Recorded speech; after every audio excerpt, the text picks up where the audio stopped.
Good morning, good morning. We're back in New York City, folks.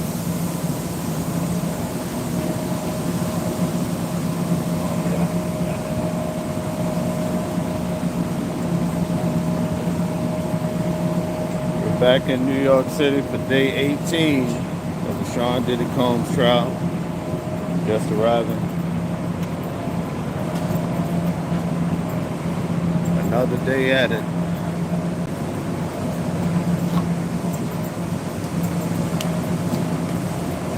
Thanks for hitting the like. I appreciate you. I really do appreciate the support. This is awesome.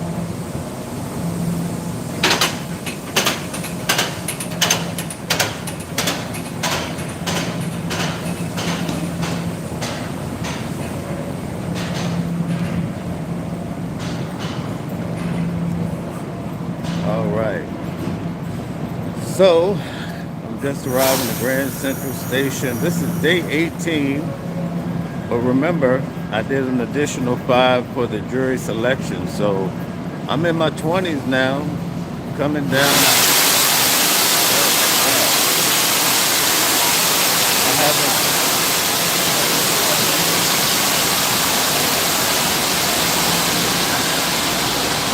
so far, I haven't missed a day. And I think I've been in the courtroom more than anyone else as far as sitting there.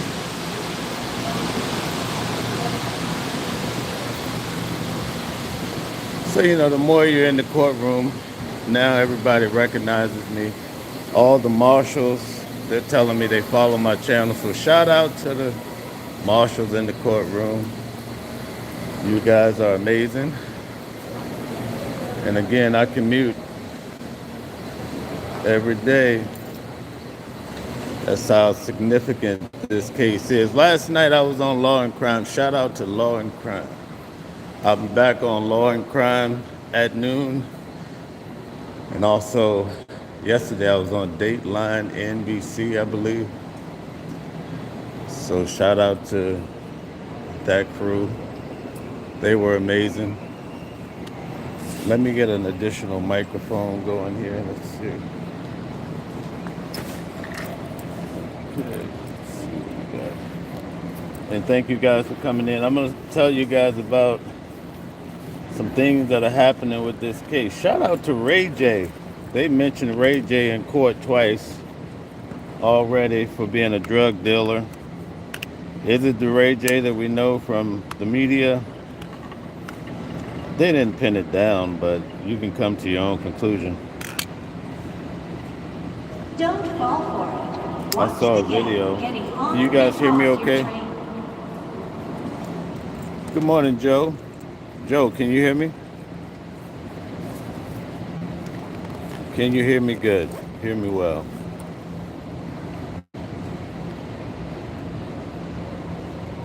Okay, thanks, Joe. So let me tell you about Joe. Joe Flores is the top real estate agent in my region. It's good to have Joe Flores. I'm going to have him on the channel because his knowledge can help you anywhere you live. It doesn't matter whether you're in New York or Kalamazoo. Joe Flores can help you. So, Joe, we have to do this show soon for the people. And I know you'll do a damn good job.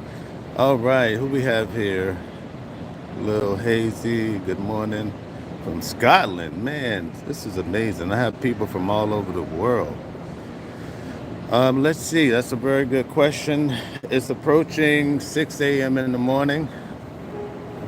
And let's see what it looks like on the street. So it's 6 a.m. in the morning here. And again, I'll show you. This is Grand Central Station, people. I've been passing through here quite frequently. So here's the thing about the case. Yesterday, remember I've been telling you guys there was a friend. Cassie talked about her from the outset. She talked about a friend named Bonna. So this friend took the stand, and let me tell you, the attorney really shredded her to pieces. Now, she talked about how Diddy basically hung her from the balcony, over the balcony. Then he took her and threw her down on the furniture. She showed pictures. Now, mind you, these pictures, they have metadata. Metadata. So in other words, when you take a picture, the metadata establishes the time, sometimes even the location of where you're at. So she submitted these photos. So this is the streets of New York City this morning. It's nice to not be raining. I could just walk straight down, but I like to go back in and give you guys a little idea.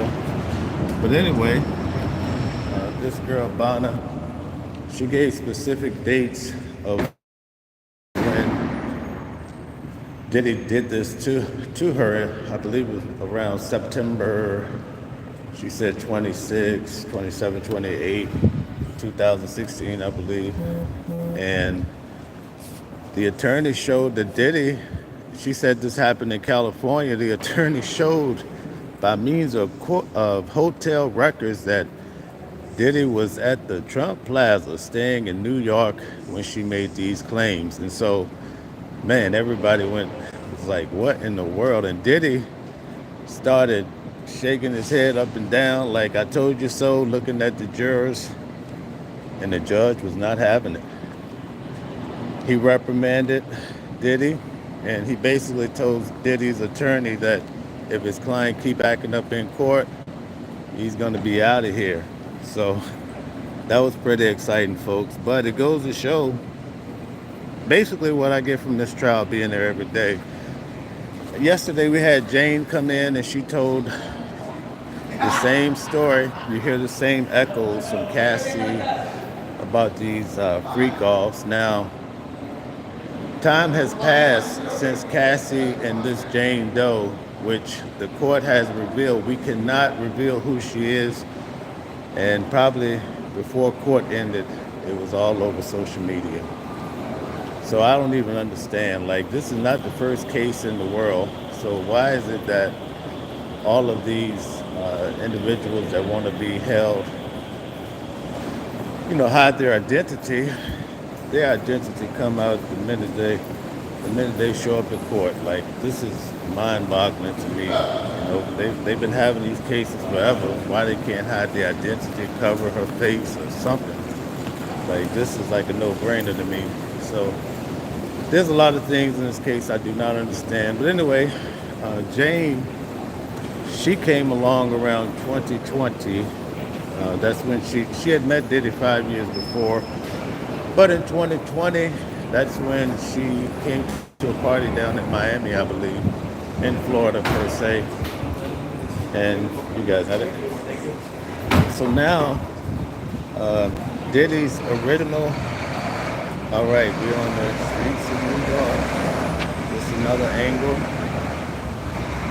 Not a lot of cabs out here. Remember yesterday was tons of cabs all the way down here. Today, not a lot of cabs. I mean, I'm coming through. Oh, you know what? Yesterday I came through at the same time. I don't know what the reason is. But anyway, so originally they were called freak-offs, but now, by the time that this Jane has come along, Jane Doe, now they're called debauchery nights. So she brought that out. She added that extra touch to it. But at any rate, it looks like now Cassie was a little bit murky because Cassie was a girlfriend. Even in the media, you saw them together. People thought they were in a real relationship, lovers, whichever way you want to frame it. This girl, she comes in and she says, Diddy, see now Diddy has evolved. And so Diddy is telling her straight out the gate, unlike Cassie, he's like, listen, I got many girls. I have other people. This is an open relationship. And the prosecutors are honing in on that, saying that basically Diddy is recruiting her to be a sex worker straight out the gate. Cassie gave her whole story, and then when she was finalizing her argument, she said, because I was a sex worker. And then the prosecutors, they're trying to frame these grown, as my grandmother would say, these grown rusty-tailed men as they're trying to frame them as sex workers. So a lot of people are confused, like who really are the sex workers? Well, with Jane, the prosecutors have evolved to, they're building this different, they're framing this differently as far as the case goes. Let me pause here for a minute. So, I'm going to really stop. I do not want to take the 6 train because it's local. They will stop everywhere. So I want to take the 5 and the 4. Unfortunately, it doesn't come for another 13. So, well, okay, here's one that's coming in 6 minutes, so we'll be all right. So anyway, for this witness Jane, they're framing the case differently. And let me explain. She basically says that she was, number one, dating, and also had a kid by a friend of Diddy's. It's also in the story.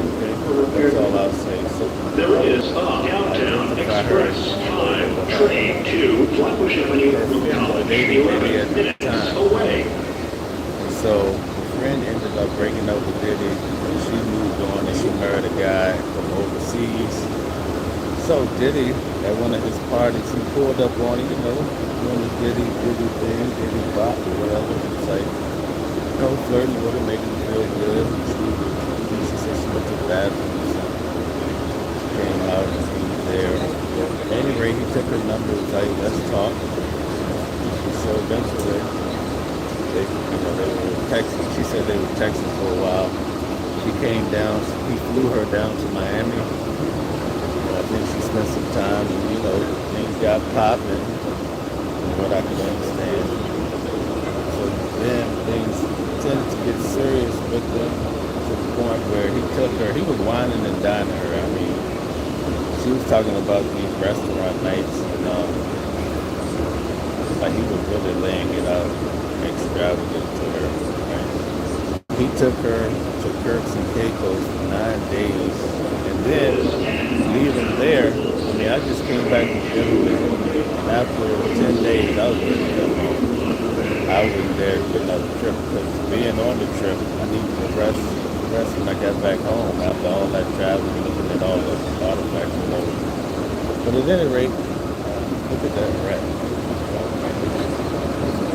Y'all see that?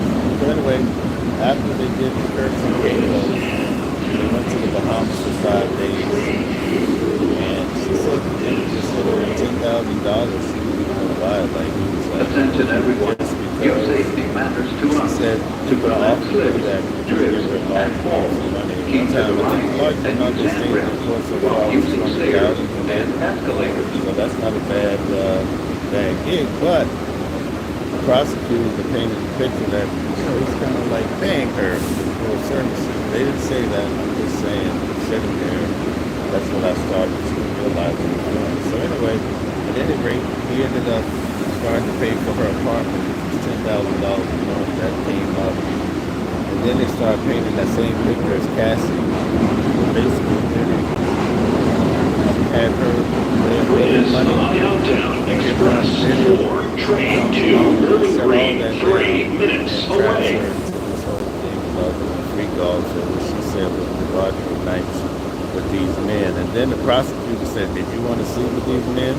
She said no. Same thing that they tried to build with Cassie, and they even brought in witnesses to show that Cassie said on her birthday night that she didn't want to have sex with these strange men, these freak offs at her 29th birthday party. Diddy basically. This is the picture that they're painting.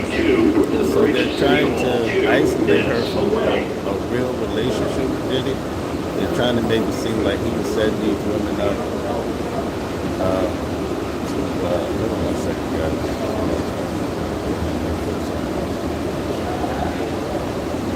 You guys can't hear me in the sub. 6 train to Brooklyn Bridge City Hall. Approaching the station, please stand away from the platform edge. Thanks, Joe. Is downtown. Can you guys hear me right now? Train 2, Bowling Green, approaching the station. Please stand away from the platform edge.